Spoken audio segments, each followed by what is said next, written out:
Alright, how's it going, everyone? I hope everyone's doing fine. Thanks for joining me tonight. I reckon that at this point, a lot of you may be finally starting the break. School's out for summer, school's out forever. I was looking through my games to see what should we record next. I actually found some old games, like from really old games. This game's called Rubber NinYASS. I hope I am not the only one that knows this game because I don't know. It's that fine line between very clunky, very weird, but also very fun. Like you're like 2005 Goat Simulator. Like that. That's what this game makes me think of. So what do you do in this game? I'm sure you can already tell. You just about beating the other character brutally, just by flailing around. You have no actual control over your limbs or anything. You just twist your character around and hope for the best. And I don't know, man. I find a lot of entertainment in this game. I remember playing it a lot, even when like this is from the shareware of games. Like when you just would look games up online and it would be like, yeah, you have this, but it's just a trial. If you want the full version, you have to pay. And I remember the trial just having like 4 levels, but I did the duty. I couldn't help myself and actually bought the original game from Ragdollsoft. Famous, I guess, for being like a statement at the very least about the whole ragdoll craze that it was back in the day. Like ragdolls and stickmen. Like you can check, like I think it was like animator versus animation. It's like a video of a guy that draws like a little stick man on. It's like paint, or it's like some drawing software, and then the little guy like becomes sentient and starts fighting the actual creator. It's really interesting, and from that it's just sparked the whole fad of flash games and movies and anything using stickmen and ragdoll physics and whatever. Fun fact, I'm not sure if it was the same guys, but I know that during this phase it also was a game that was called Stair Dismount, where you literally the only premise of the game was to push a guy off a flight of stairs and try to make him hurt as much as possible. I also spent a lot of time with that game, which that game eventually became Truck Dismount, I believe it was called, where you just made him crash into a wall inside a truck. And again, the point was the same, to have him suffer a lot of damage. And that was your high score. And that idea would eventually turn into what is now known as Turbo Dismount by Secret Exit. Which is really fun because I remember when that game was about to come out. Like they were doing. At first, it was like a mobile game. And then it actually moved them into Steam and whatever. But back to Rubber NinYASS. Something that I find really odd, or I don't know if maybe I'm just looking too hard into it, but to me, the characters that you're fighting against, look at that beheading, man. Absolute violence. I love it. The actual characters you fight are like very tropey in terms of like your usual martial arts movie characters. Like these guys, for example, I already killed them. That's kind of beyond the point.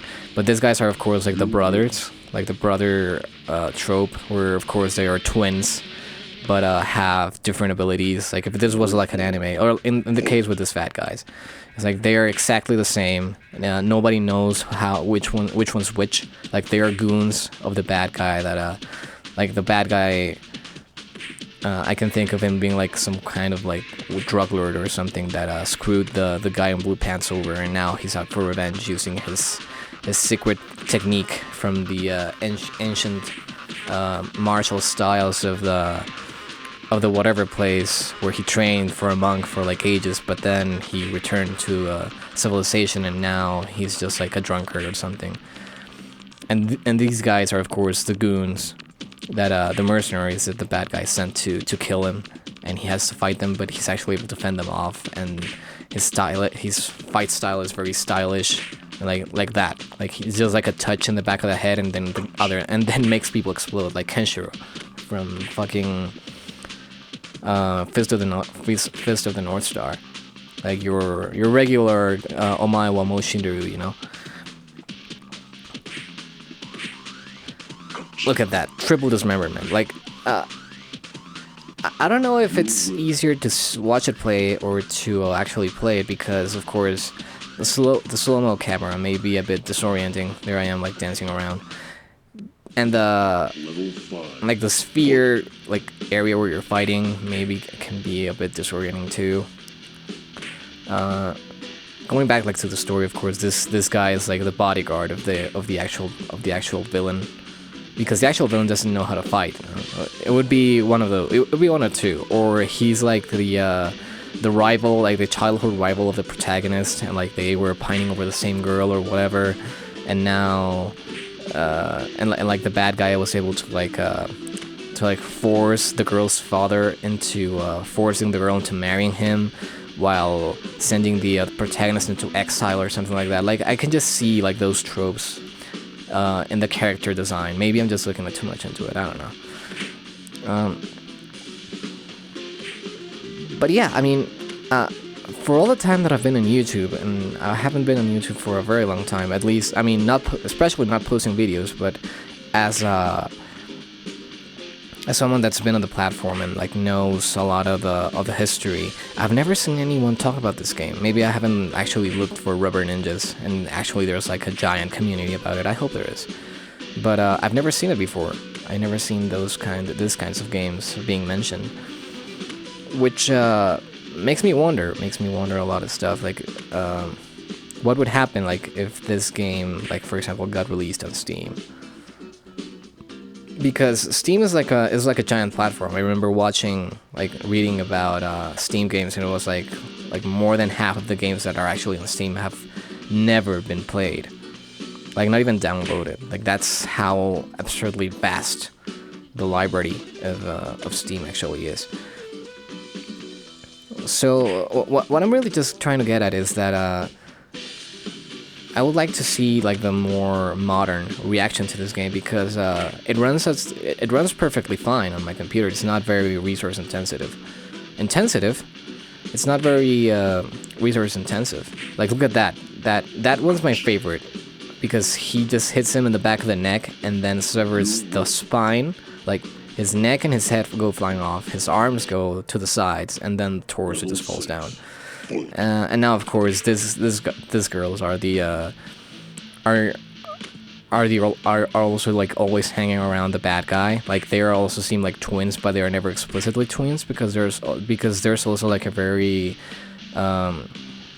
lesbian relationship that is between them. Like of course, so they can't say that they're sisters, because it would gross people out. But they also don't deny it. Again, I may just be looking too much, or maybe I've just watched a lot of movies. Look at that, absolutely destroyed. Actually, at that point, I thought I was gonna lose. There's a point where I actually get absolutely destroyed by a character further on. But yeah, going back to the original point, I'm curious to see what the current like gaming climate would think of this game. Because there's always an audience for almost any kind of game, in the sense that this is like clunky, this is very niche, this is very like campy, and and to me it's just a relic of a different era in gaming. Like again, this game is not in Steam for a reason. I mean, I don't think like even like if Ragdoll Soft even exists anymore. And Ragdoll Soft had a bunch of games. I remember that there was one of the most popular ones, and it was a Flash game where you were also like a stick figure that you had to dodge falling spikes, and you just had to get a high score. That was like the point of the game. But it was good enough. It was good enough for the standards of back in the day. They also have like the predecessor to this game, which is called Ragdoll Masters, I think it was called. I also have that one. Well, it's basically the same thing, barring the weapons and barring the 3D space. It's all 2D, but it's the same thing. You just have to flail around and try to hit your opponent with your hands or your feet in the head, hopefully in the head. So I think I actually lose this round against this guys, but we'll see. I have like 20 minutes of footage. I won't use it all, mostly because some of the defeats that I suffer are quite humiliating. Like, I don't think there's only so much you can watch somebody get destroyed by one three-dimensional stickman without just saying like, why didn't you cut this out? So I think I'm just gonna cut it. There you go. Decapitation. And I don't know, like, watching just the footage to me is like, it brings me back, man. I feel so old. I'm only 21, but I feel so old. Like, I'm sure that I was playing this game like when I was like, what, like 12? And just having a blast and just being like, oh my god, this is like the peak of PC gaming. This cannot be bested.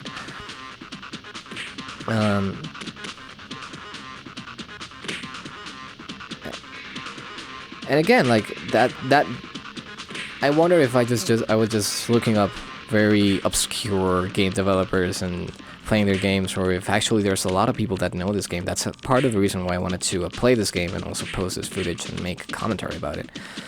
I tried to do live commentary of this game, but it was, I don't know, it wasn't working for me because I got so concentrated, and then if I focus too much on playing, then I don't say anything, and that's boring. And if I say a lot, then I lose, and that's boring as well. So this one's great. Look at that. Boom. He dies.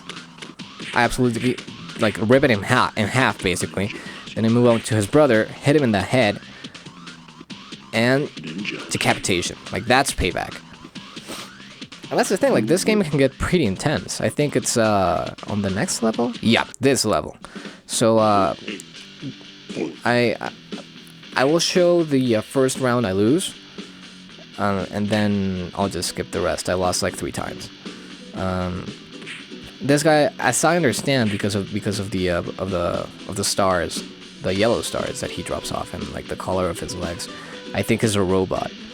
So again, with the camp and the cliches of the action film and the kung fu film, like, this is like the Terminator equivalent of a Jackie Chan movie.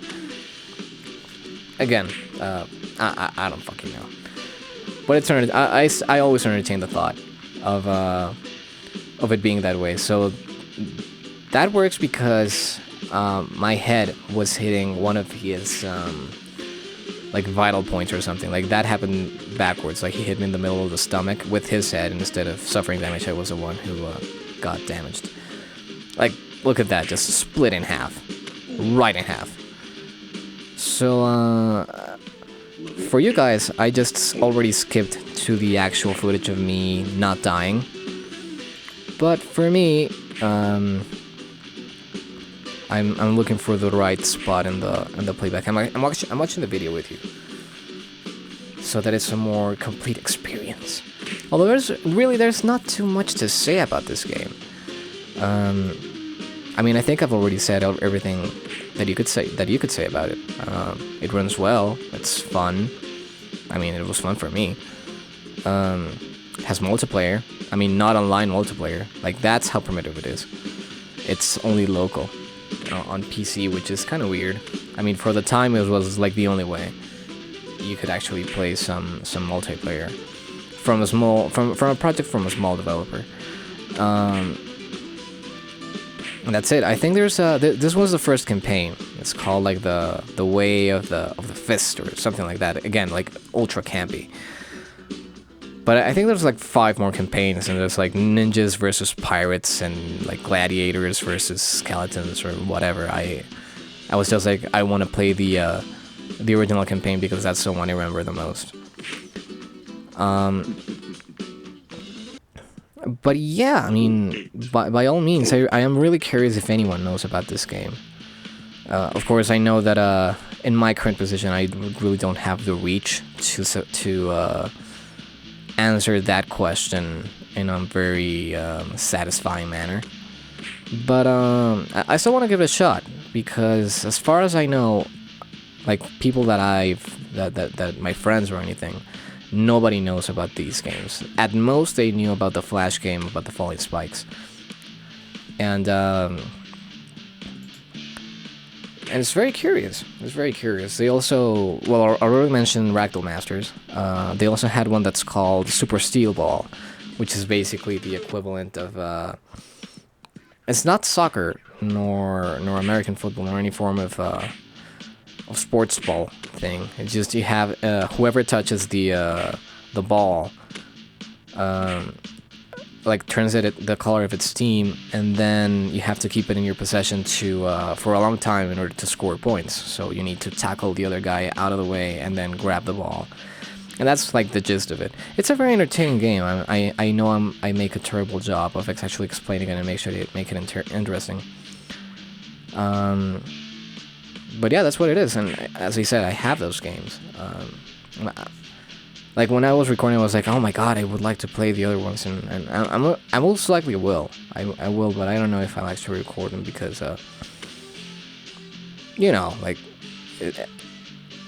I don't know if it's really interesting to watch, nor hear me ramble on about it. Yeah, I really don't have much else to talk about. Really, just this video was just a means of me to just trying to put this game out into the light once more. So please, by any means, if you've ever heard or seen footage of this game or actually played it once, please let me know and tell me what you thought about it. Because maybe I'm unable to take off my nostalgia goggles and see that this game is actually just a hot piece of garbage, and that's why it's not remembered fondly in the in history of PC gaming. Or maybe, I don't know, maybe it's because of a different reason, and this is like a hidden gem from the last decade. I believe the fight is almost over. I'm just like, at this point you can tell that I got a bit more of a hang, and boom, leg shot and get wrecked. So that's kind of it, guys. So please tell me if you'd be interested in watching the other videos, the one with Ragdoll Masters or the Super Steel Ball or whatever. And yeah, being that, I guess I'll see you all later.